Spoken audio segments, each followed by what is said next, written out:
Welcome to the South Carolina Legislative Black Caucus 2021 Minority Business Forecast, bringing together South Carolina lawmakers and the state's most prominent professionals and minority business leaders discussing topics and issues vital to competitiveness and overall success. Post, share, and tag someone you know that needs information, resources, and advice, because this is a conversation you won't want to miss. But first, please welcome SCLBC Chair, Representative Patricia M. Hennigan.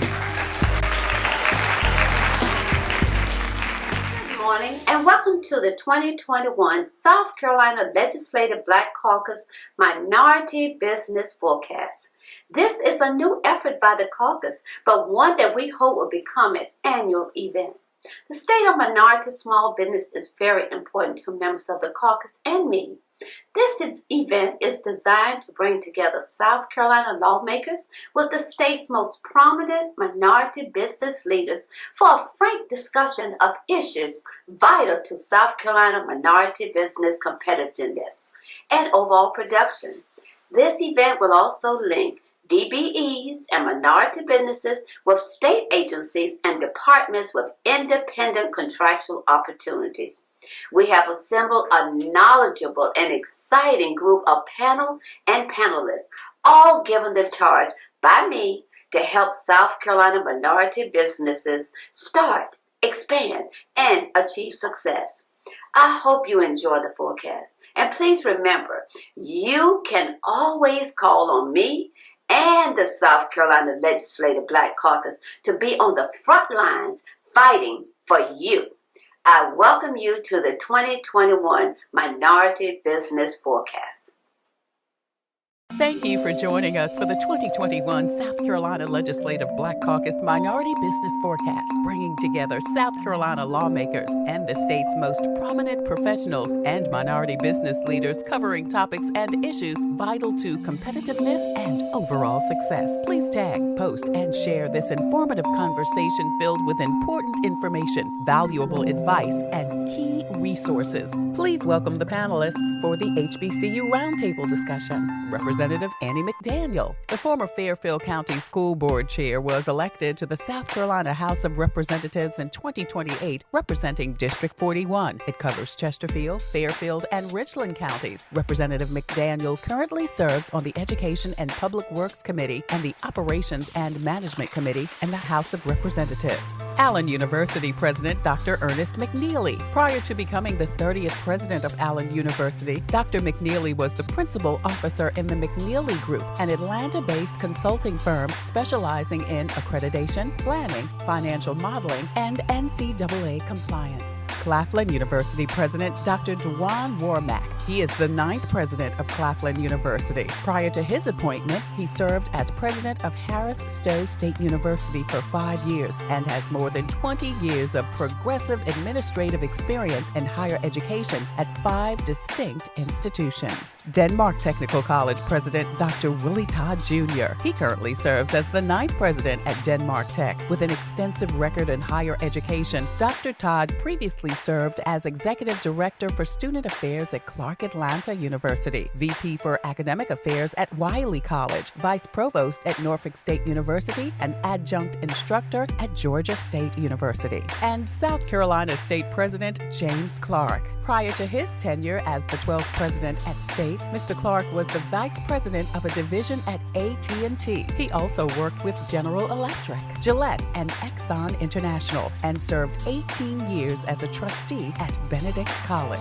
Please welcome our panelists for the HBCU President's Roundtable. Thank you again so much for joining us. We want to encourage you to please post and share and tag someone in this broadcast that you know is going to need this great information. We'll be sharing important resources and sage advice that you will want to know about. Again, thank you so much, panelists, for joining us this morning. We look forward to a great conversation. Let's start first with the presidents. We want to know, how significant is it for South Carolina HBCUs to have relationships with the business and corporate community? Dr. Warmack, let's start with you. Thank you. And good morning, everyone. It is extremely significant for our HBCUs to have a relationship with the business community in South Carolina, but also too globally as well. And we think about our job as just not educating our outstanding scholars at our institution, but more importantly, is to get them gainfully employed. And so to have strategic partnerships with business that ensures that when students matriculate through our outstanding institutions, they're able to go on to major corporations and companies to do outstanding work, preferably in South Carolina, to keep our tax-based tax dollars here.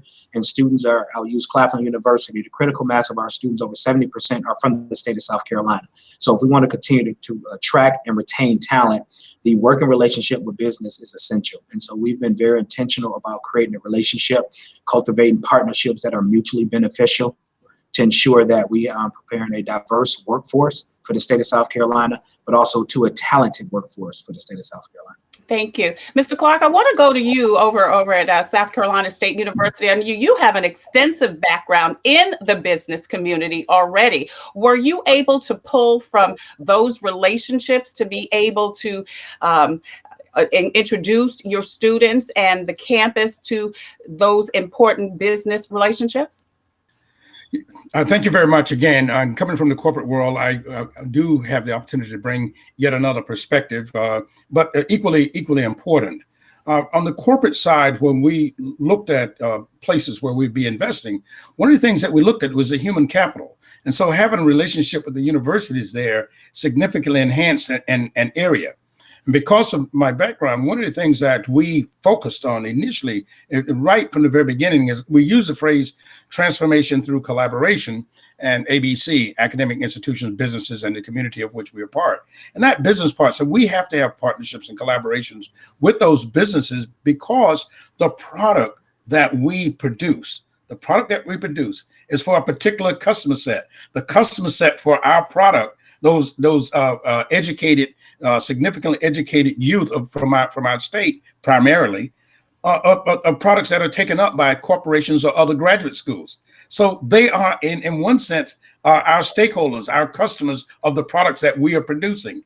And so without those relationships, it makes it very, very difficult. The other part is with relationships with corporations, they can bring over time strategic investments in areas that are critical to both the institution and the corporations. So the matchup between one university and a corporation can become a very intimate relationship over a very long period of time. And as they see that working, they will begin investing over a long, long period of time. Yeah, so you think that it's really important, not only from what you're saying, for to be a relationship, but that those businesses actually pursue, train, make sure those students matriculate from student to employee. Absolutely. The businesses want the institutions to produce high quality, educated students that have education and knowledge base in their areas of interest. So from a business standpoint, it's not just altruistic, it's self-serving. It is business. So they will invest because they need that talent.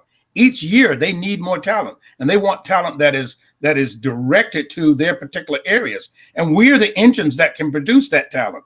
Now, as it turns out, corporations are becoming a lot more sensitive to diversifying their workforce, and we are the institutions that are producing that top talent. That as Dr. Warmack said, implied is that oftentimes leave our state, and so what we have to do is have strong relationships with the corporations that are in our state to make sure that the talent is directed to help stay in the state, because that helps elevate the state itself. It helps elevate everyone. Thank you. That's James Clark, South Carolina State University president. I want to get you in here, Dr. McNealey. What is your current relationship with the minority business owners and leaders in Columbia, South Carolina, where Allen University is really kind of smack dab in the middle of 5 Points, the Vista, kind of downtown Columbia area? Thank you for having me with you this morning. We have extensive relationships with the minority business community. We have been very busily building, repairing, expanding And in the main, we have a preference for doing business with women-owned or minority businesses. And I think we have added significantly to the bottom line and the well-being of minority businesses in Columbia. And a bit further out, I might add, we have relationships in Sumter, for instance, and other areas. But it is a choice that we've made, and we benefited from that choice. Mm-hmm. Over at Denmark Technical College, Dr. Willie Todd, is your relationship a little different with the business community because some of your curriculum, so to speak, has more practical, more hands-on professions?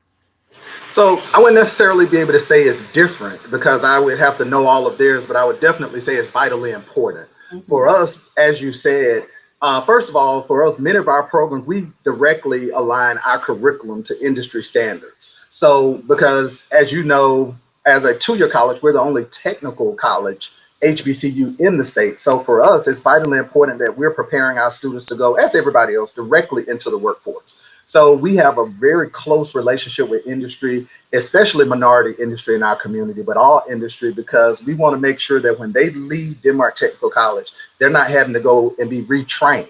And for us, we also offer training for businesses here. So many of them come here to get additional certifications. They come here to get their employees certified in different things. And so for us, that relationship is extremely important. I wouldn't say different than anybody else's, but definitely vital to our success, because our students have to be, when they leave here, we want them to go in and be able to walk in the door. So that's why our apprenticeships, internships, and things are very essential. If we didn't have them, I don't think we could be successful in doing what we do. Are you getting the same or equal cooperation from those industries as these other presidents are saying they're getting? So I would say yes and no. Part of our challenge here is that in rural South Carolina, and that's exactly where we are, industry is very limited. So we have a problem with proximity. And there's no Uber here, there's no Lyft here, there's no public transportation here. So we have the challenges, and especially in a pandemic and a COVID culture, even as we're finding ways to get our students to opportunity. And then we're also rebuilding relationships here at Denmark Technical College. I mean, we've had some negative press in the past for a variety of reasons. And so for us, what we're finding is that as we go to work with industry, their arms are open. We've reconnected with a lot of the industry, but for us, it's rebuilding relationship and repairing. I've been here as president for a year, and I came in January of last year. The pandemic hit in March.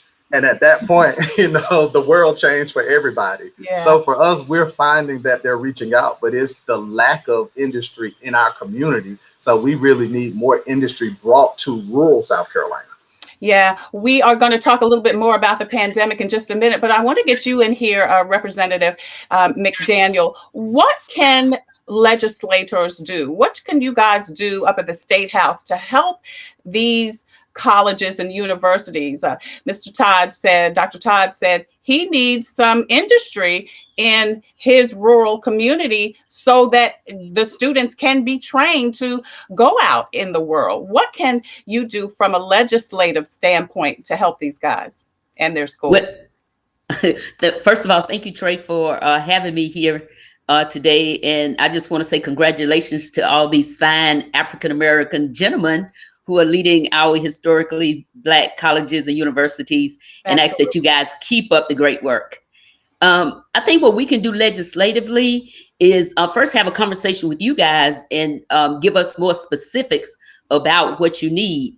In the meantime, I think we can maybe introduce legislation that better ties the Department of Commerce hand, so that when they are seeking industries to come into South Carolina, they will look at your areas. I know, like down in Denmark, where the area is so beautiful and flat, polo could probably be a good sport that we could bring in.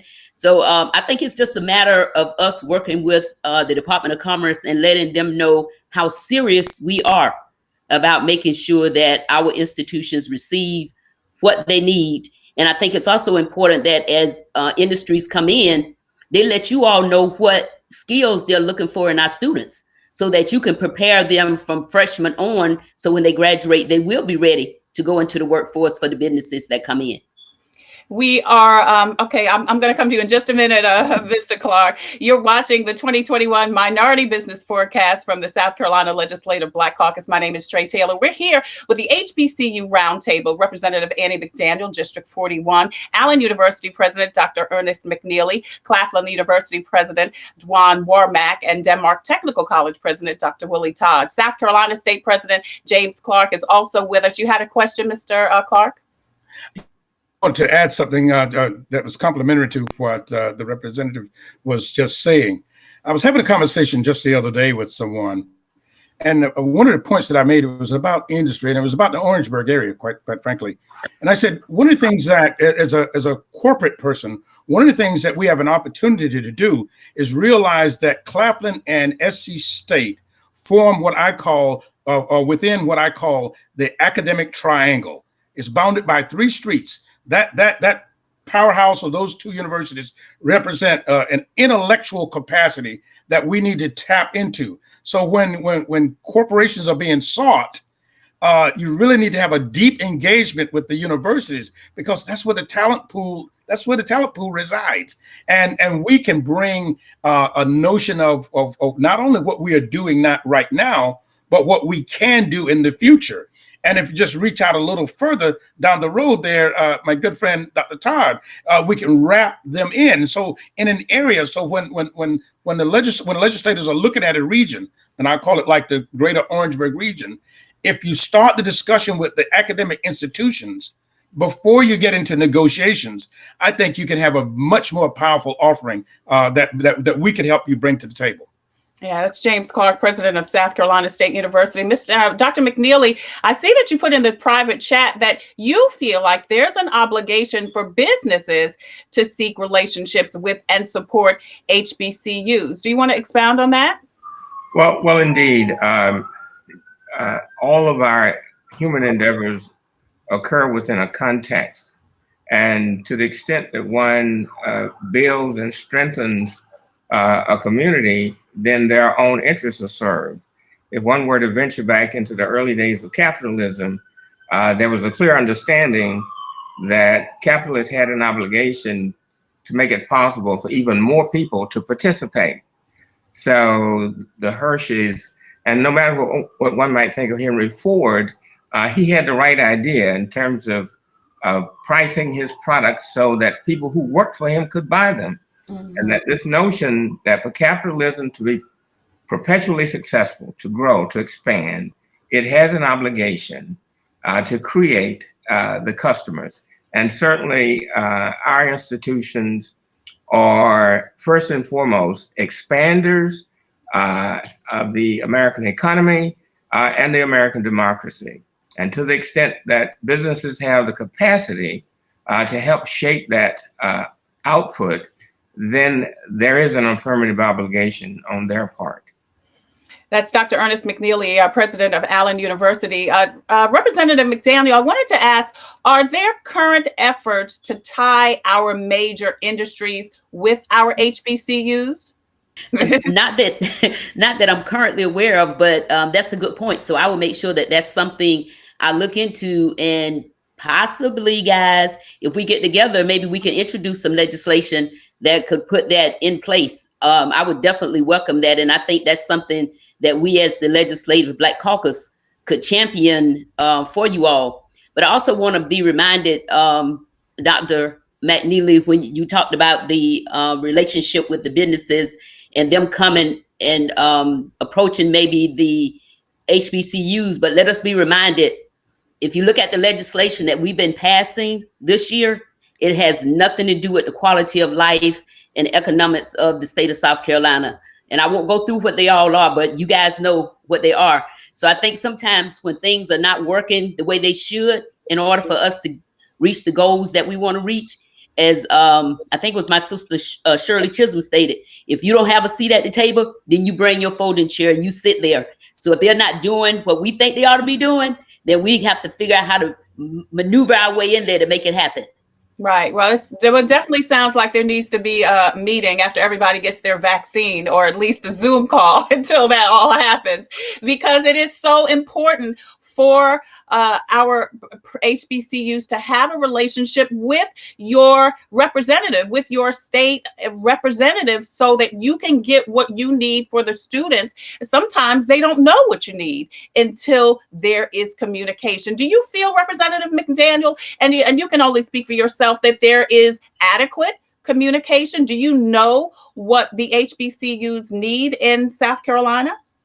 Absolutely not. And that's why we need to have that conversation so that we can work with the HBCUs to provide what they need. I was in one of my education subcommittee, and we were looking at the symptoms of a problem. And I'll tell you, because it impacts the higher ed institutions, that a lot of our students are losing their life scholarships in their first year. So we're adding math and English in the 12th grade, regardless of whether the student needs it or not. My response was, is that really the problem? Are we diagnosing the problem, or are we just dealing with the symptoms? And the response was, well, that's another tool in the toolkit. Well, sometimes that toolkit can get so heavy that you can't even carry it. So we need to deal with the actual problems. So we need to come to you all, and we need to have that conversation about what is needed, because a lot of our students truly do not know, and they don't know what they don't know. So we have to try to help them. So no, ma'am, that conversation needs to happen. And this has really inspired me. To push the Black Caucus to make sure that we start making sure it happens. Absolutely. Dr. Todd, Dr. Warmack, do you feel comfortable going to your legislators and saying, hey, I need ... I'll go in the order you called our name. So I'll say yes, I feel extremely comfortable. The legislators in our region, we have at least a monthly meeting, and most of them, all of them, I have their telephone numbers. I can pick up the phone and call them. They pick up the phone and call me, and they tell me all the time consistently, if you need something, let us know. The biggest challenge for me is not about being able to reach out to them. It's about here at Denmark Tech, years of systemic racism and underfunding and a lot of other things that now we're trying to combat to move this college forward. But an excellent relationship with the legislative representatives for our area. What about you, Mr. Warmack? Do you need more? Do you get more? Do you get what you need? Yes, I do. And I think the difference is, I think you have two public state-funded institutions that are HBCUs, Denmark Tech and South Carolina State. The other 6 of us are private. And so our interactions or direct working relationship with the legislators is a little different, right? Those are on some intentional projects or strategic directions that are happening. But I want to definitely pivot back to President Clark's statement about being intentional, right? There are no way you're going to bring business to the upstate without reaching out to Clemson. You won't bring business to Columbia without reaching out to USC. We have just as much or better the brain power or brain thrust to really generate economic wealth and workforce development in our communities, but it's a second hand, it's an afterthought. But every industry look for those 3 elements: the education, right? How is the K through 12 system? What is the workforce opportunities that are there to fulfill their workforce, and the intellectual capability? And we had that.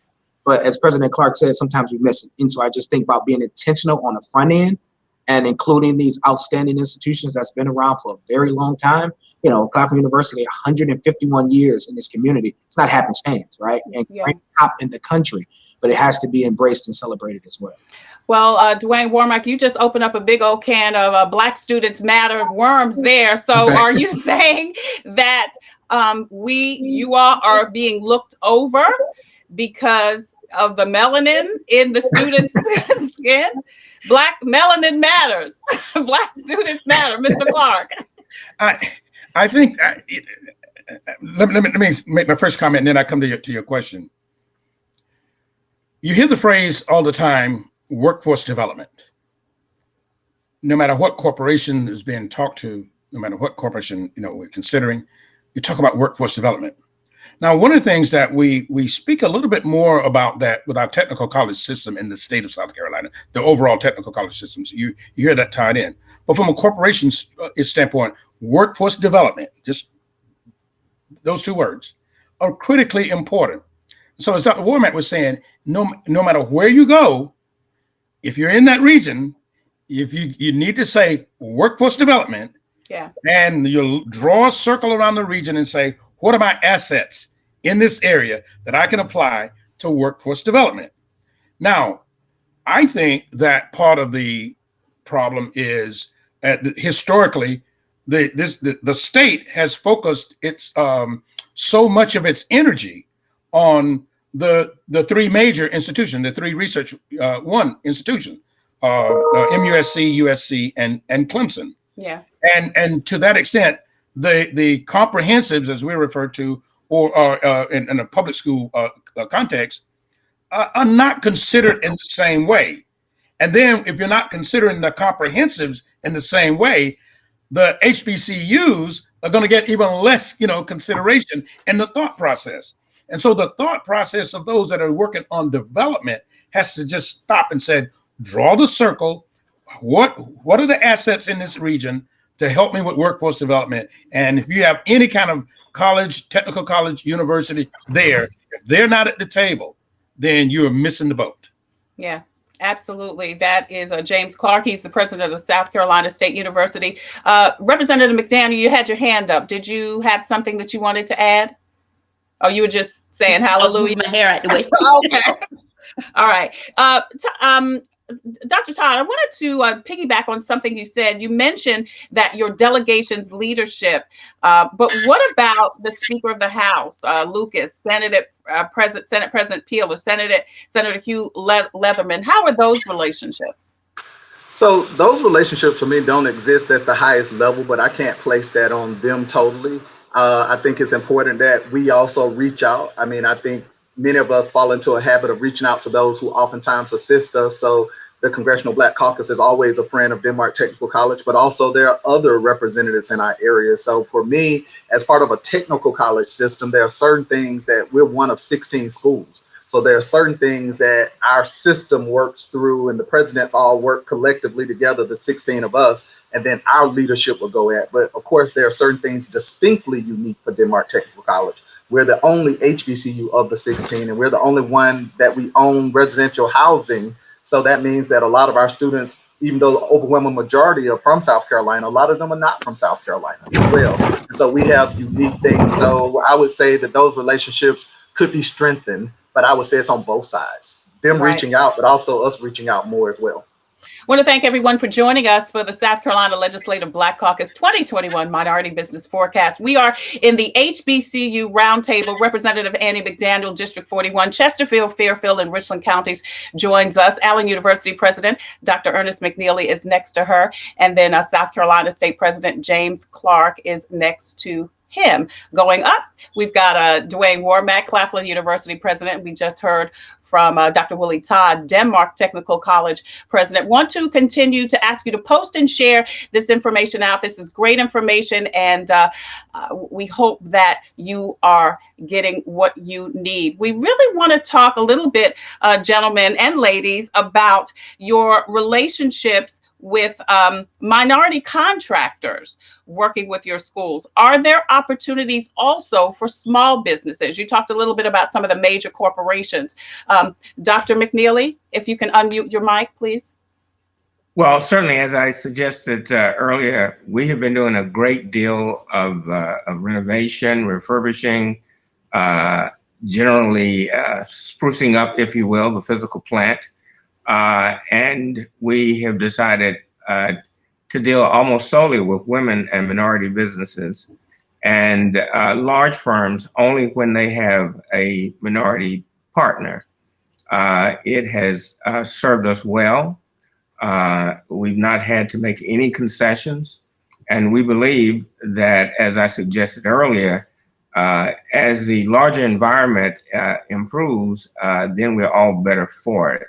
And so I think there are opportunities for HBCUs and businesses, generally speaking, to reach out to women-owned and minority businesses. We've got about 10 minutes left, and I want to talk a little bit about the pandemic.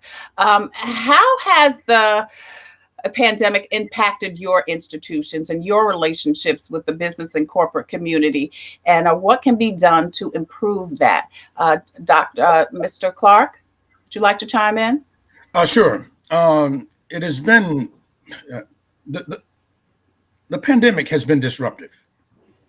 It has been to say the least, I'm sure. to everyone, and it's required a deepening of relationships with suppliers and contractors. And I'll use a couple of things as that we dealt with as an example. A year ago, literally about a year ago, right about almost to the day, we were in the midst of realizing that our students who are out for spring break should be asked to stay out another week while we reset the clock for online. And then our students came back to pick up materials and go home.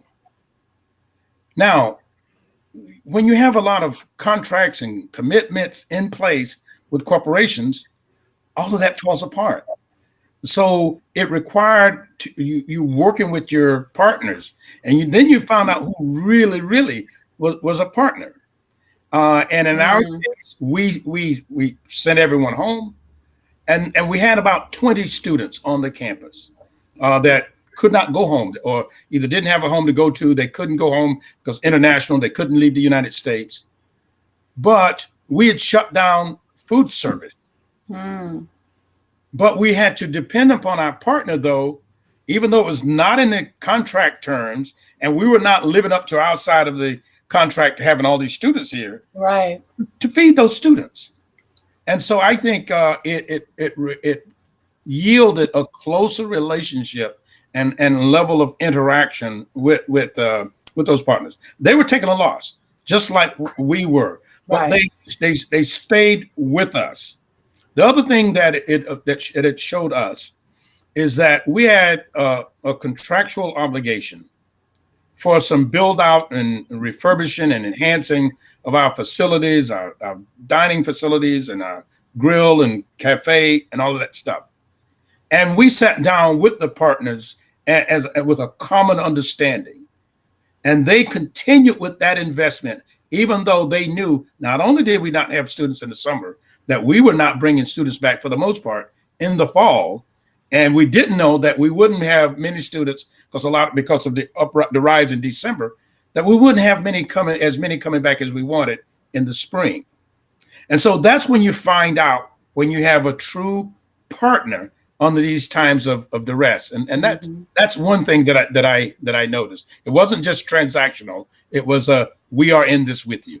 Yeah, that's good. That's good to know, because when times get tough, you need to know that your partners, the folks that you're paying normally when everything's okay, are there for you when things are not okay. And I know that, of course, all of those contractors were also impacted, but you also had some issues, some kids that you needed to feed. So does anybody else want to chime in? Any of the other three HBCU presidents want to chime in on anything that has impacted them in the pandemic before we move on to another topic as we wrap up?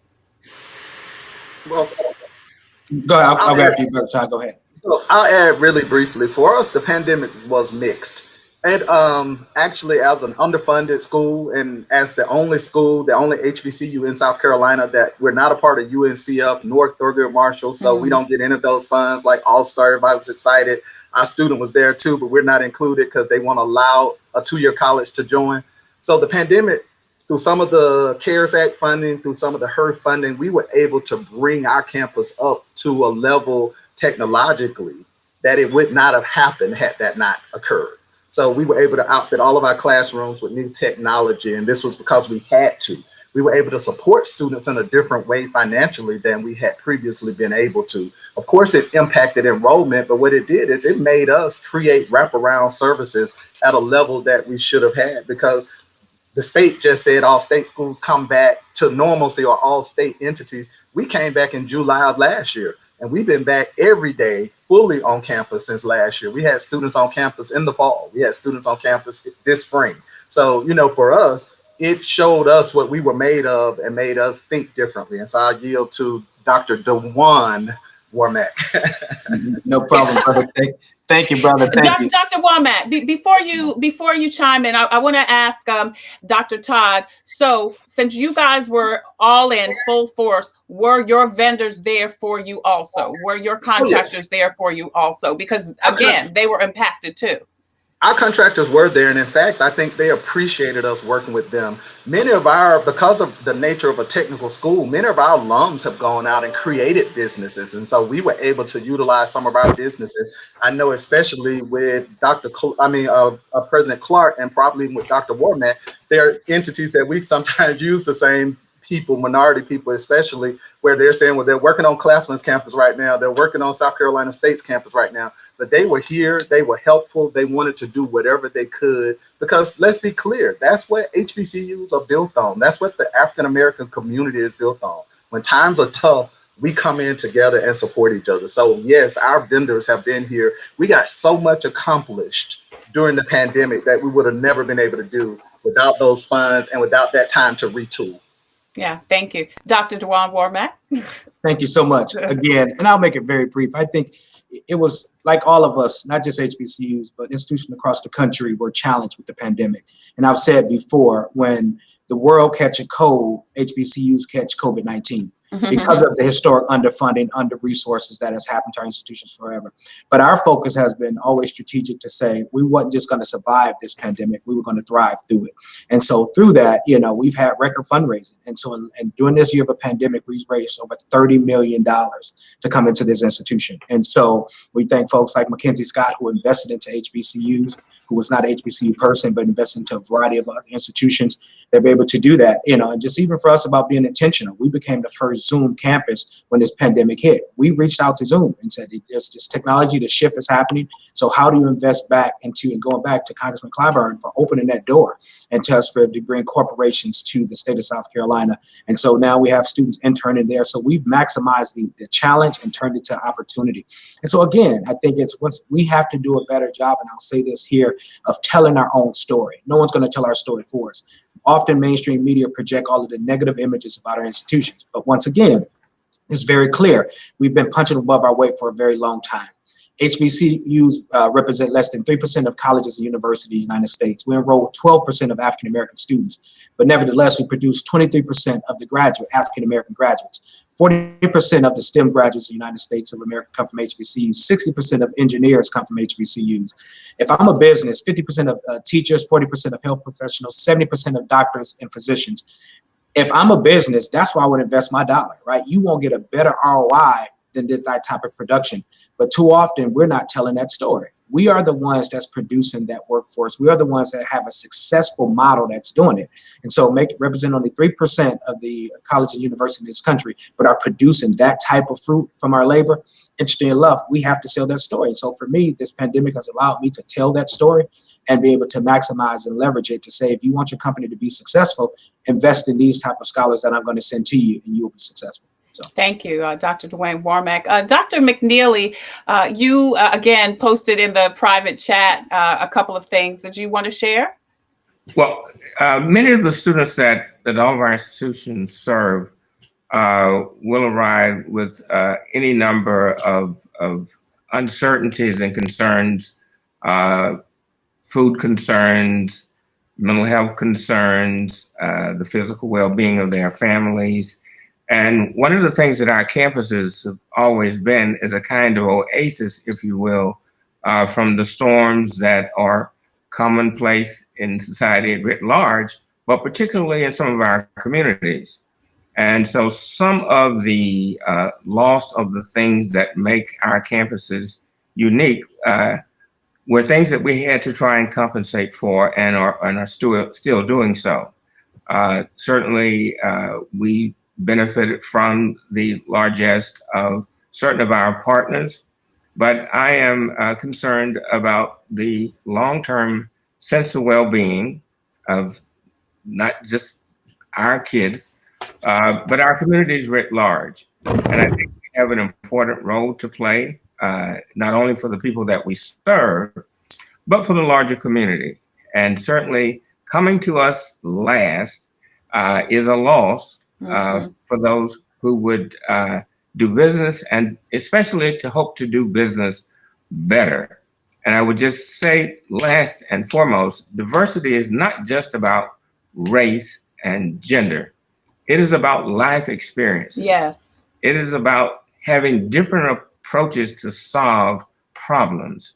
And certainly our universities prepare students wonderfully with regards to all of the cognitive and technical skills, but they bring to the workforce a new way of looking at work, a new way of relating with people, and more specifically, caring about something beyond one's own self.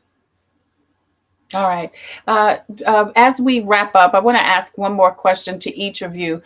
Let's talk a little bit and kind of piggyback on what Dr. McNealey said about being diverse in the experiences. What courses and programs and activities do you offer your students related to careers in business? Dr. Clark, Mr. Clark, we'll start with you, please. One of the things that we think that we're quite proud of is our business school. First of all, is has a accreditation that's only maybe 6 or 7% of the schools in the nation have, and we have a wide variety of courses, and MBA programs and different finance and et cetera, accounting programs there, and innovation and leadership programs. But one of the things that we do is we have an executive speaker series. And that executive speaker series brings executive in from a variety of a very diverse set of executives come to speak to the individuals that are in the classes, the students that are in the classes. And we think that the students benefit and the executives benefit, from that exchange, from that interaction. The students benefit because they get to see someone oftentimes that looks like them, that is a leader and can tell them what it took to get there. Another thing that we do, and we're working something with Google, is a program to help, I'll say, train and uplift our students and prepare them for the business world. Whether it's preparing resumes, presentation, how to dress for success, so to speak, that interaction in the corporate world, and we're looking forward to that being a very powerful mechanism for the students, because as we know, it's not just about going to the class and getting a good grade. There's a whole preparation that's based on a lot of experiences that's really important. And it's some of the technical experiences that I was talking about with the Google program, but it's also the experiences that Dr. McNealey was talking about that helps instill the confidence in students that come from HBCUs, because they've been in an incubated environment, so to speak, to strengthen themselves, their minds, their muscles, their sense of well-being, such that they feel they're confident and they know that they can go and achieve things, and they're not timid about being able to do that, because we've provided an environment such they can have been able to prove their mettle. Right. What about you, Dr. Todd? If you unmute your mic. Oh, yes, ma'am. So we offer several courses as well, from business administration to office administrative technology, cybersecurity. We also, as a technical school, we have barbering and cosmetology. And we know for businesses, let's be real, all of us use those businesses frequently. We also have small business workshops. We do a lot of accounting classes here. We do computer technology. But for us, what we also do is we spend a lot of time working on those essential skills, or as people like to say, soft skills. I say essential skills, on those skills that are needed for our students to be successful. So for instance, we have an agreement with Savannah River Remediation. We literally did a boot camp last weekend where we had students here on a Saturday. We work with them on interview preparation. We work with them on resume completion. And I'm sure everybody does this, but for us, I will say again, that we understand that some of our young people come to us oftentimes underprepared or underexposed. And our goal is to meet them where they are and to make sure that when they leave here, they're as good, or as my granddaddy used to say, better than anybody else coming from anywhere else. And we feel good that the students we're getting from here are equipped to go out in the world, whether it's South Carolina, preferably South Carolina, but whether it's globally, and be successful and compete. Yeah, that's so good, Dr. Todd, because you're right. Oftentimes, as a businesswoman, we see young people come to apply for jobs and they just don't have those essential skills, as you Mhm, say. They just mhm. can't articulate themselves. They can't, tell you anything about them. Our verbal communication skills have deteriorated as technology has That's right. advanced. And it is so very important for our young people to know how to talk. Their fingers are doing good. Sometimes that's a stretch too, Mr. Right. Clark, because we see.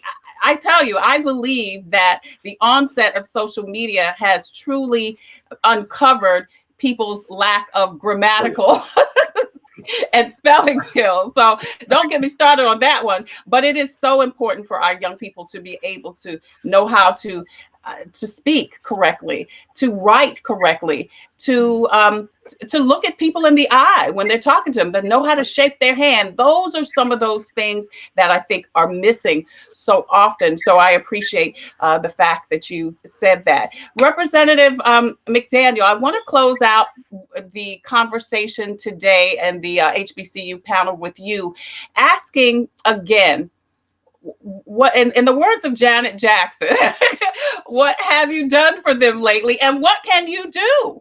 What can you do? And I really want to leave the panel with you all saying there will be a meeting of the minds. You need them, they need you. Dr. Warmack said that we are responsible for telling our own story. Black schools come from the Black church. Black lawmakers come from the Black church. We have all come from the same place, and we need each other to make this thing work for our young people. So can we work on a meeting of the mind so these HBCUs can get what they need and you can get what you need from them to be able to advocate for them? Absolutely. And thank you again, Trey. Most definitely, we will. I can promise you all, we will be having that conversation. But also wanted to mention one or two more things before we go off. I'm not sure if you all have worked with DISA. That's Diane Sumter, who's helping with small businesses. If you all have not, please contact her so you can take advantage of all of that PPP and COVID-19 money that comes your way that you can take care of in helping to grow our students. Trey, I think we also need to continue a conversation with K-12 because we are sending students to our HBCUs and our higher ed environment that oftentimes are not ready. And I know at one point we wanted to introduce legislation to say that if they weren't ready and they had to be remediated, that K-12 had to pay the higher ed schools for remediating them. But that didn't go anywhere, but it still may come up now, you guys. And the other thing I wanted to mention just really quickly, and I seem to have lost what I typed in. But anyway, just talking, I just want to continue to just let you gentlemen know how proud I am of you. And when we reach out to you, we want you to be there. We want you to be ready. Go ahead and start pulling your requests of us together so it can be, quote, shovel ready. And I'll be talking to my colleagues in the Black Caucus. I think this conversation, this Zoom meeting, Trey, you have done an excellent job. I commend you for pulling us together. The questions that you asked, the territories that you embarked on were perfect. And so, gentlemen, I look forward, and you all keep representing, keep being mentors for our young Black men. I love seeing you sitting there. Thank you so much, Representative Annie McDaniel, District 41, Chesterfield, Fairfield, and Richland counties. Allen University President, Dr. Ernest McNealey. Also, South Carolina State President, Mr. James Clark. Denmark Technical College President, Dr. Willie Todd. And Dr. Dwaun Warmack, Claflin University President. Gentlemen and lady, thank you so much again for joining us for the 2021 South Carolina Legislative Black Caucus Minority Business Forecast. We appreciate you. Good luck to you. God bless. And we look forward to that conversation. conversation. Want to thank also everyone who is watching today. Don't forget to continue to post and share this information out. Great information, excellent resources, and that's not all. Coming up next, the local government roundtable, and a special shout out to 3 young African Americans who have made history in South Carolina, being the first mayors in their respective cities. That's coming up next on the Minority Business Roundtable. I'm Trey Taylor. The South Carolina Legislative Black Caucus was founded in 1975 with the mission to improve the quality of life for Black and minority communities in South Carolina. Since its founding under the leadership of Judge Ernest Finney Jr., the caucus has been the catalyst behind significant legislative action and policy changes in South Carolina that brought efforts of justice and fairness for all South Carolinians. Caucus efforts have led to state statute requiring consideration of minority businesses in the process of awarding state contracts, the creation of the Governor's Office for Small and Minority Businesses, the South Carolina Commission of Minority Affairs, and the state's Human Affairs Commission. The caucus is currently comprised of 45 members, including 12 state senators and 33 members of the South Carolina House of Representatives. In January 2021, State Representative Patricia Hennigan assumed the role of chair of the caucus, marking the third woman to be elected to lead the historic organization. Chair Hennigan has announced an active and comprehensive plan for the caucus that centers on increasing overall exposure and opportunities for minority communities across South Carolina. The South Carolina Legislative Black Caucus remains committed to its founding motto: like limbs, we reach toward the sun, but feed from a common root. The caucus remains readily available to serve the citizens of South Carolina, continuously fighting for justice and fairness. Good morning to the South Carolina Legislative Black Caucus. I bring you greetings from the R.C. Wilson Group and the Wilson family. I've been blessed to have been able to work with the caucus for over 25 years, working to help to improve the quality of life of families in our communities. The 2021 Minority Business Forecast proves to continue that legacy under the leadership of Chairwoman Pat Hennigan. I am excited, and I'm looking forward to being enriched by the panelists, the panel, and the moderator. Good luck. God bless you. And I am excited to be a part of this. Thank you.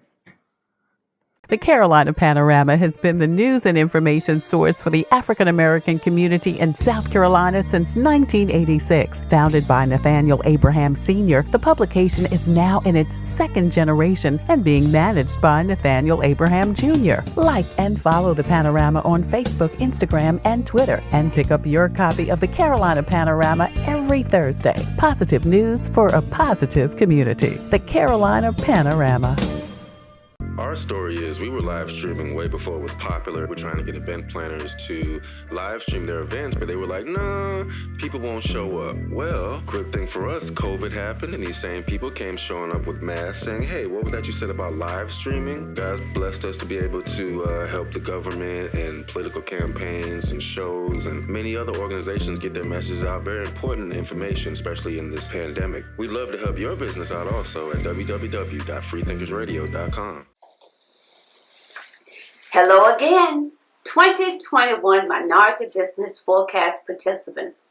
We hope that you enjoyed this event and were able to take some useful information back to your business and community.